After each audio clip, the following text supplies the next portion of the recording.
Tim mar Gor Mahia oloyo Bandari FC gonde 2-0 e tugo mar laro simbo mar FKF Cup, tugo manogo Mombasa. Benson Omala manoduogo e Gor man ndalo 2 mokalo emanoloyo ne Gor gol mokwongo e dakika mar 90 kopira dhi rumo, kaito Alpha Onyango omedo gol mar 2 e dakika mar 92. Gor Mahia koro dhi rado gi Kariobangi Sharks e rang'iny mar quarter final mar okombe no.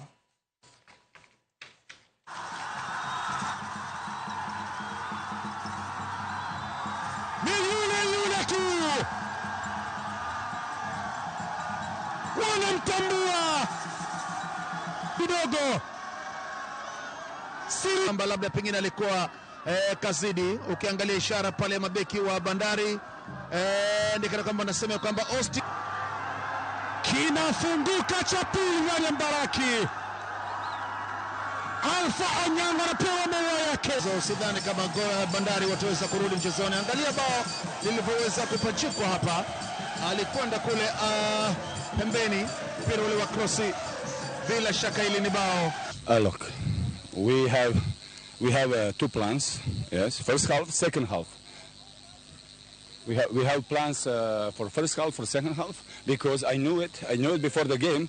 They analyze us, right, from the previous game. So I changed formation, I changed the players, and we can say that we make for them collective dribbling, yeah, team dribbling.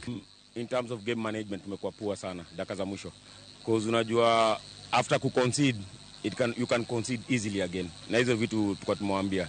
So ukiconcede sasa hizo concentration wa game imeshuka, so opponent akipiga pressure kidogo anapata bao ya pili, na that's exactly what happened. And then there's some simple silly mistakes tunafanya on half. Unataka ku dribble kwa nini? Those are some of the silly mistakes, na these players they know.